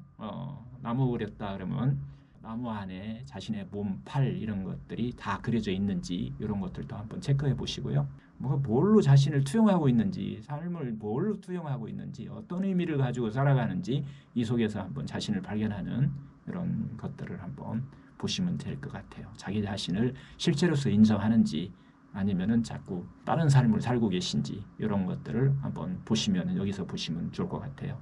혹시 자기 자신도 자기 자신을 투명 인간처럼 취급하고 있는 것은 아닌지, 뭐 자존감이 혹시 약한지 이런 것들을 이 안에서 좀 보시면 될 것 같아요. 그 다음에 이제 손입니다. 손이 있는지 팔이 있는지 손이 있는지 이런 걸 잘 그리셨는지를 한번 보시면 돼요. 손은 손하고 팔 이렇게 구성되어 있는데 손목까지는 있는데 손바닥이 잘 그려져 있지 않는 분 있어요. 그런 분도 있어요. 손바닥이 없어요. 손이 없어요. 손바닥이 없어요. 여기가 없어. 손바닥이 그려져 있지 않은 사람. 이 손이라고 하는 것은 팔까지 있는데 손이 없어. 이런 경우 이 손이라고 하는 것에 어떤 본성이 있어요. 손이라고 하는 것은 심리적으로 얘기해서 니즈를 표현해요. 욕구를 표현하는 거거든요. 그 욕구의 상징으로서 그려져 있는 경우가 많아요. 손을 그릴 때. 그래서 만약 손이 그려져 있지 않거나 도중에 잘려져 있거나 그러면 자신의 니즈가 자신의 욕구가 명확하지 않은지 한번 되돌아볼 필요가 있어요. 그 다음에 그 명확하더라도 니즈가 명확하더라도 그 니즈를 얻을 수 없다라고 하는 그런 것들이 깔려 있을 수도 있다는 거죠. 내 욕구가 충족되지 않은가 뭐 이런 것을 발견할 수도 있을 것 같아요. 내 욕구가 충족되지 않는다라고 하는 것이 안에 잠재의식 속에 들어있다라고 하는 것을 발견할 수도 있어요. 다시 이야기하지만 이건 꼭 그려야 된다는 것도 아니고 꼭 뭐 이렇게 안 그렸다고 해서 다 이게 뭐 욕구가 없는 거다 이런 것도 아니에요. 하여튼 그렇지만은 한번 자기 자신을 그런 거하고 연결해서 한번 되돌아보셔라 라고 하는 얘기고요. 다음은 다리입니다. 다리도 마찬가지. 허벅지, 종아리 뭐 이렇게 다 다리에 해당하죠. 발목까지. 그리고 다리, 허벅지 밑에 발 요거에서 했는데 이 발, 종아리, 발목 요 밑에 발은 우리 삶에서 뭐냐면은 이 다리는 지탱이에요. 지탱. 뭔가를 지지해 주는 거예요. 다리가 그림에 땅에서 붕 떴다. 그러면 뭔가 자신의 삶이 말 그대로 붕 좀 떠 있는지 딱 이게 대지에 지탱하고 있는지 이런 것들을 한번 바라보시면 좋을 것 같아요. 그 지탱해 주는 거니까 주위로부터 서포터 어떤 기둥 같은 그런 기둥처럼 뭐 이런 것들을 잘 표현하고 있는지 아니면 그런 것들이 결여되어 있는지 그런 것들을 내가 욕구를 내가 지금 충족하고 있지 않은지 뭐 이런 것들을 한번 보시면 될 것 같아요. 그리고 또 하나는 방향성입니다. 다리가 가잖아요. 이렇게 어딘가를 다녀야 되잖아요. 방향성. 여러 곳을 우리가 다리가 데려다 주는데 자신의 인생에 있어서 방향성이 명확한지 이런 것들을 한번 다리에서 한번 바라보시면 좋을 것 같아요.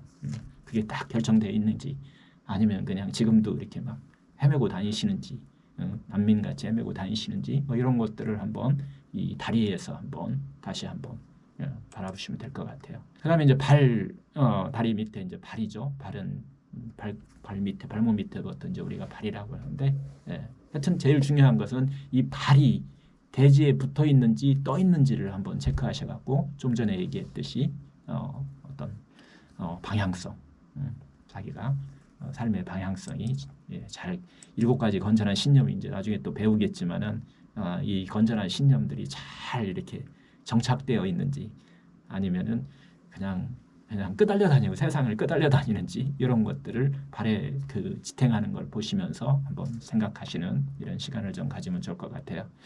하여튼 다리라고 하는 거 발까지 포함해서 어떤 방향성이나 서포트, 어떤 기본적인 어떤 신념 이런 것들이 잘 갖추어져 있는지 이런 상징으로서 한번 보시면 좋을 것 같아요. 하여튼 다리가 잘려 있는지 붕 떠 있는지 이런 것들을 한번 보시면 내가 현재 건전한지 아니면은 조금은 방황하고 있는지 이런 것들을 다리에서 좀 찾으시면 될 것 같아요. 자, 다음에 이제 제일 또 중요한 것 중에 하나가 이 그림 색깔입니다. 색깔. 어떤 색을 갖고 색을 그렸느냐라고 하는 이미지 그림 색깔인데요. 색깔에 대한 해석은 정말 이것은 세계 문화에 따라서 다 달라요. 근데 공통적인 것이 있어요. 색깔 자체가 암을 치유하는 어떤 이미지, 치료적 이미지, 그림의 색깔, 그다음 여러 가지 다 색깔을 이용해서 여러분들이 치셨잖아요. 주변도 다 색깔을 이용해서 치셨을 거고 좋아하는 색을 치셨을 거예요. 그림을 그리셨을 거예요. 그 색깔을 한번 한 10가지 정도만 한번 10가지 해보자고요. 문화에 따라 다르기는 하지만 그래서 이게 반드시 이런 색이야. 이런 것들은 딱 이것도 마찬가지로 공식적으로 이런 것은 이런 거야. 이런 것은 아니에요. 자기를 되돌아보려고 하는 시간이니까 대체적으로 그런 패턴 경향이 있다라고 하는 것을 이야기를 좀 하고 있는 겁니다. 하여튼 사이먼 선생님이 긴 시간을 50년 동안 암을 치료하셨으니까 그리고 매번 프로그램마다 그림을 그리면서 이게 데이터에 나온 거니까 상당히 동서양을 막론하고 일치하는 것들이 많이 있더라. 그래서 이 색에 대한 해석을 그 기준으로 해서 하는 거예요. 이건 제가 만든 것도 아니고 어디 책에 나와 있는 것도 아니에요. 그냥 사이먼 선생님이 기준을 가지고서 색깔을 한번 마음하고 어떻게 연결되어 있는지를 첫 번째 색은 녹색입니다. 녹색은 뭘 상징하느냐면은 녹색하면 여러분들 다 기분 좋아지지 않으시나요? 새로운 성장, 어떤 생명력, 그리고 건강, 치유의 상징, 이런 것들을 다 녹색으로 표현하는. 그래서 병원색이 녹색이 되게 많죠. 그래서 우연이 아니고 전 세계 똑같아요. 전 세계 똑같이 녹색은 병원색으로 많이 사용한다. 하여튼 이런 것을 상징하는 색이라고 보시면 되고요. 새로운 성장이라고 하든 계절로 보면은 봄이에요. 봄. 이렇게 만물이 생장하는 이런 봄을 표현할 때 주로 많이 쓴다는 거죠. 요동치는 생명력을 쓰는 거예요. 이런 것을 상징하는 것이 녹색이다. 설마 암세포를 녹색으로 그리지는 않으셨겠죠? 우리의 치유력을 만약 녹색으로 그리셨다라고 하면은 치유력이 지금 생명력을 가지고서 생동할 수도 있다. 이렇게 좀 보시면 될 것 같고요. 그 다음에 이제 두 번째가 파란색입니다. 파란색도 많이 쓰죠. 이것은 이제 파란색은 힘이에요. 힘. 파워를 보여주는 거예요. 파워. 남성적인 파워로 보통 파란색. 전 세계 똑같아요. 이것도 공동적인 거예요. 화장실이요. 화장실. 파란색으로 남자 화장실 파란색으로 딱 표시해 놨어요. 화장실 표시가 이게 남자애들 쪽 코너는 대체적으로 파란색을 많이 쓰죠. 여자애들은 핑크색, 빨간색 이런 식으로 자연스럽게 이렇게 좋아하는 색들이 이렇게 갈라지게 되는데요. 이 책가방 봐도 여자들 책가방은 보통 이제 핑크색이나 빨간색을 많이 선택하는데요. 하여튼 파란색은 남성의 파워다 이렇게 이해를 하시고 자기가 그린 색을 한번 그림을 한번 이해하시면 좋을 것 같아요. 이번엔 이제 빨강색입니다. 빨강색으로 암세포를 그리셨다. 이것은 어떤 감정이냐면 빨간색의 감정은 성냄이에요. 화냄, 성냄. 분노의 상징색이에요. 정열적이죠. 하여튼 분노의 상징. 화내고 있는 암세포를 빨간색으로 그렸다. 참 많이 그리기도 해요. 검정색 아니면 빨간색으로 그리게 되는데 하여튼 빨간색은 그런 의미를 갖고 있다라고 보시면 될 것 같아요. 활력이나 에너지의 색. 스톱 사인 같은 경우도 빨간색이죠. 빨간색 경고 사진 이런 것들도 빨간색으로 그리게 되죠. 공사 현장 오렌지색 아니면 빨간색 쓰죠. 그래서 이제 주의해라라고 하는 표현으로 빨간색을 쓰기도 합니다. 하여튼 분노의 상징이 빨간색으로 많이 표현이 된다. 속마음 자체가. 좀 전에 우리가 예를 들어서 영어 선생님 얘기를 했잖아요. 오늘한 여자 선생님 얘기했잖아. 자기 이미지 상상을 했더니 빨간색 암세포가 이렇게 빨간색 암세포를 이렇게 그렸단 말이에요. 암세포 자체가 어떤 분노의 색으로서 암을 바라보고 있는 거예요. 뭐 이런 것들을 한번 보시면 될 것 같고요. 그래서 암세포를 빨간색으로 그린 분들이 제법 많다. 이런 걸 가지고 하여튼 계속해서 알아차림을 이어가시면 될 것 같아요.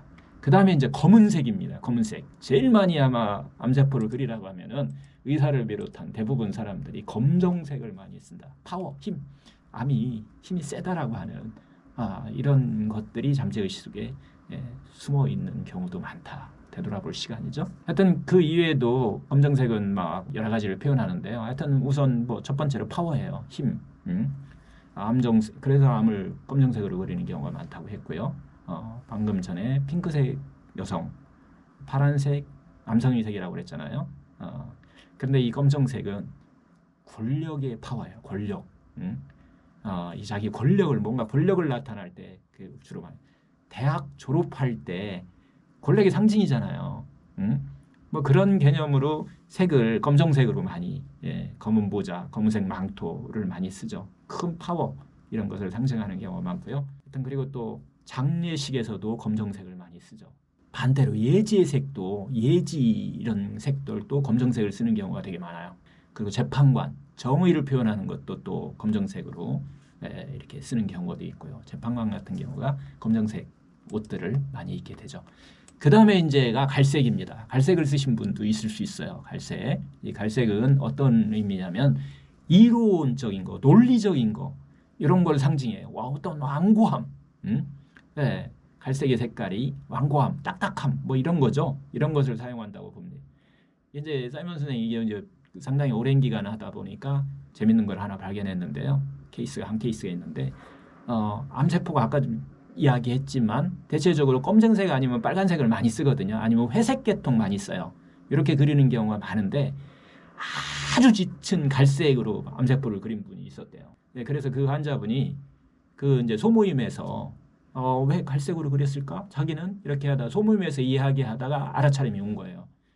그 환자분은 갈색으로 그린 그 환자분은 자기는 뭐든지 이 하여튼 제대로 이론적으로 완전히 설명되지 않으면 그냥 매우 초조하대요. 그리고 받아들이지를 못한대요. 그래서 이론적으로 완전히 자기가 이 설명이 되고 이해가 되고 그래야 어떤 것이 받아들이는 그런 완고한 그런 버릇이 있었다고 이야기를 했대요. 그래서 그런 것들이 그렇게 살아서 자기를 이렇게 하고 뭔가 막 완전하게 막 이루어지지 않으면 그게 막 힘들어하는 거예요. 그런 삶이 자기한테 암이라는 병의 근원이 되지 않았는가라는 것을 이렇게 소모임에서 또 얘기를 했대요. 그러면서 내가 그런 거에 대해서 손을 놓을 수 없었는데 그런 것을 왜 놓을 수가 없었는데 갈색 그 그림을 보고 내가 그랬나 보다라고 해서 이렇게 알아차리고 내려놓을 수 있었다라고 이렇게 이야기하신 분도 있었다고 해요. 이런 것처럼 갈색은 했던 이론, 원리, 완고함이에요. 완고함. 그런 삶을 살고 있는데 자기가 그것을 모르고 우리가 사는 경우가 많다. 스키마도 이제 그런 거 찾아가는 거지만은 하여튼 그림으로도 그런 것들을 한번 찾아보는 이런 것들을 한번 보시면 될 것 같아요. 다음에 이제 뭐 노란색입니다.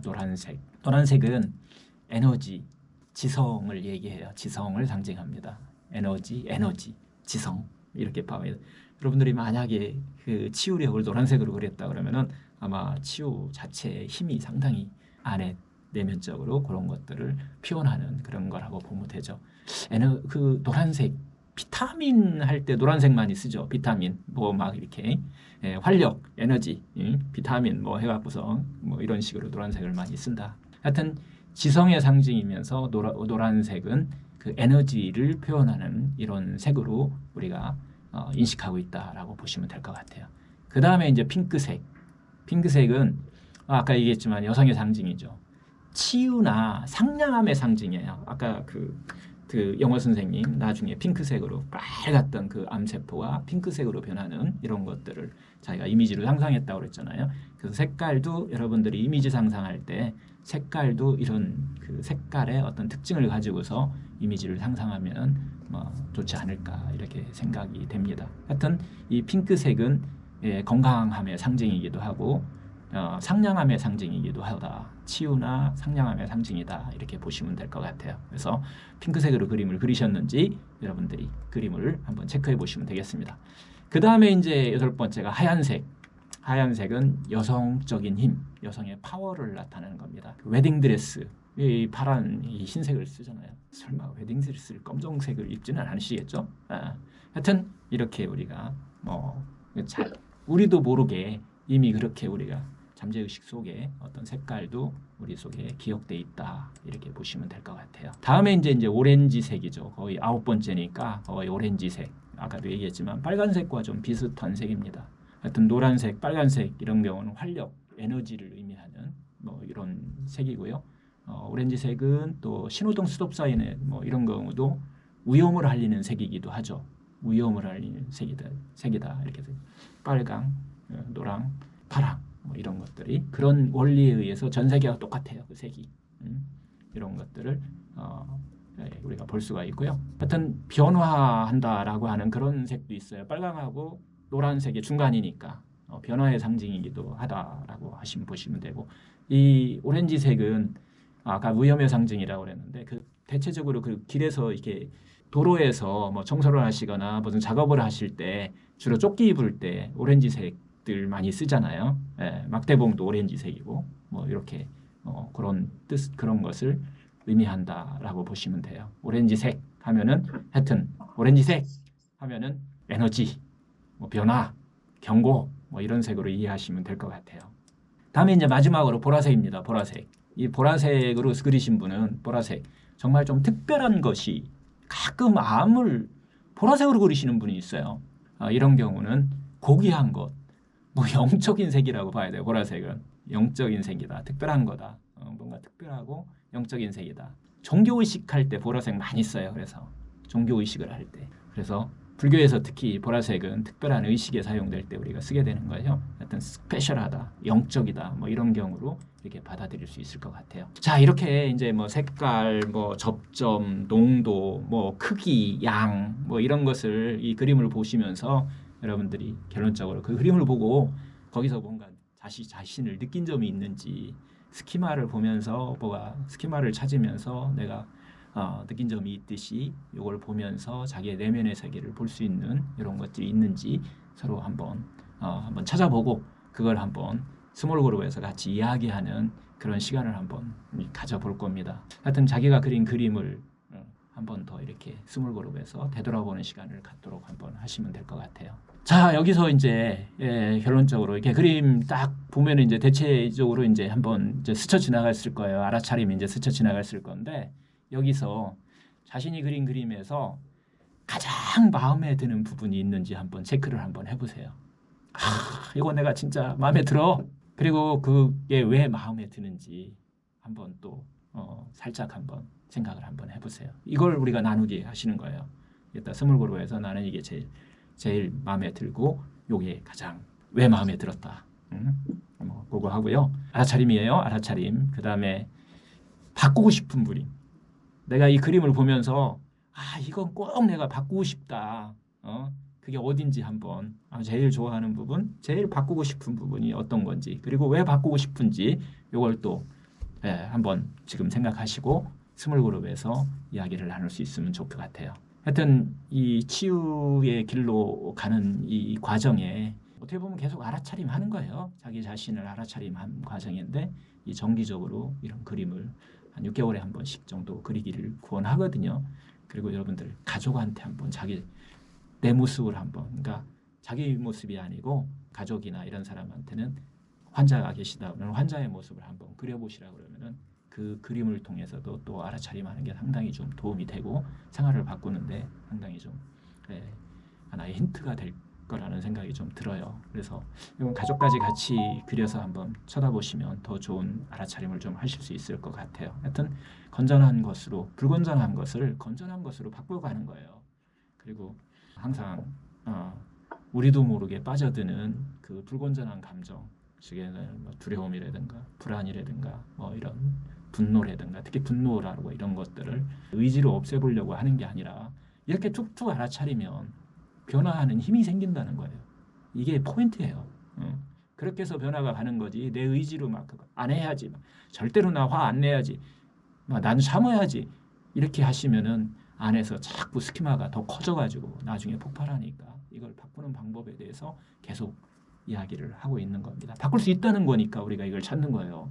바꿀 수 없어서가 아니라 바꿀 수 있기 때문에 이런 것들을 알아차림만 하면, 알기만 하면은, 나에 대해서 좀 더 알기만 하면은 바꿀 수 있다는 것이 포인트예요. 바꿨더니 릴렉스가 일어나고 릴렉스한 삶을 살 수 있고 릴렉스한 삶을 살았더니 병은 좋아지더라라고 하는 것이 이 치료의 핵심이기도 합니다. 지금부터 이제 스몰 그룹에 들어가셔가지고서 스몰 그룹에서 여러분들이 이제 지금 이야기한 주제는 지금 좀 전에 뭐 대충 다 이야기했죠. 근데 이게 제가 오늘은 조금 한번 주제를 한번 여러 가지로 해갖고 여러분들의 효율적으로 주제를 가지고서 서로 이야기할 수 있도록 각 조별로 이렇게 좀 정리를 했으니까 한번 들어가셔가지고서 대화를 좀 재밌게 나눠주시면 좋을 것 같아요. 첫 번째는 일단은 그림을 다 각자 다 볼 수 있으면 좋아요. 각 그림을 보시고 쭉 각자 그림을 보시고 그 다음에 이제 제일 중요한 것은 뭐 5명이 한 조다 그러면 한 분이 먼저 내놓는 거예요. 그림을 이렇게 먼저 내놓고 그림을 먼저 이렇게 딱 보고 각자 느낌을 먼저 얘기를 하는 거예요.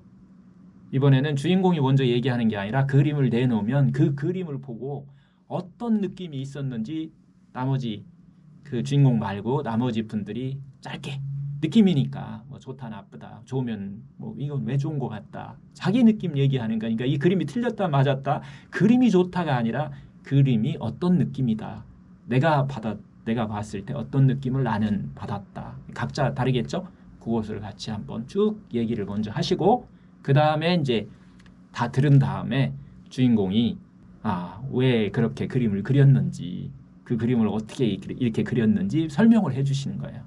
나는 이렇게 그림을 그렸다. 이런 뜻으로 그림을 그렸다라고 하는 그 4가지의 그림을 그리라고 그랬잖아요. 4가지. 그래서 그 4가지를 나는 이래 갖고 나는 이렇게 그렸다. 그러면 이제 처음 그렇게 설명을 하면은 나머지 있는 분들이 서로 그 첫 번째 느낌과 이야기를 듣고 주인공으로부터 이야기를 듣고 그 다음 느낌이 어떤지 그래서 그렇구나 그래서 그렇게 그리셨구나 나는 처음에는 이렇게 봤는데 그래서 그렇구나 라고 하는 알아차림을 또 하시면 될 것 같고요. 그 다음에 이제 이 알아차림을 이렇게 얘기를 한 다음에 마지막에 또 주인공이 그 그림의 주인이 그 3명, 4명 다 들은 다음에 마지막에는 또 뒷마무리를 또 한 번에 내가 이렇게 그렸지만 이야기를 다 듣고 이렇게 해보다 보니까 거기서 내가 그래서 그랬구나 이런 걸 깨달았구나 하는 것을 마지막에 한번 또 총정리를 하고서 그 주인공은 한 사람의 그 이야기는 끝나는 거예요. 이해되셨나요? 네, 그래서 제가 그 막 책 열심히 막 글로 막 써서 했는데 이게 글로 표현하기가 쉽지는 않더라고요. 그래서 큰 틀로 보면 하여튼 이런 순서로 여러분들이 이야기 주제를 나누시면 괜찮습니다. 그리고 마지막으로 아까 좀 전에 얘기했던 여기서 이제 자신이 바꾸고 싶은 거, 자신이 정말 제일 좋아하는 거, 그러면서 가장 마음에 드는 거 하고 왜 마음에 드는지 이것을 조금 전에 우리가 얘기했듯이 한 거 있잖아요. 그것을 서로 나누기를 하시면 될 것 같아요. 이런 식으로 두 번째는 바꾸고 싶은 거, 이것은 내가 꼭 바꾸고 싶다. 그래서 왜 바꾸고 싶은지 간단하게 설명하는 걸로 해가지고서 오늘은 이야기 나누시면 될 것 같고요. 그리고 이제 잠시 이제 우리가 열심히 또 여기까지 왔으니까 또 쉬는 명상 하나 하시고 편하게 쉬는 명상 하시고 잠시 쉬었다가 소그룹 모임으로 들어가시면 될 것 같아요. 자기 자신한테 몰입하는 연습을 한번 하시게 될 거니까요. 유도 명상 한 10분, 15분 정도 유도 명상을 한번 하고서 좀 쉬셨다가 스몰 그룹에 들어갈 겁니다.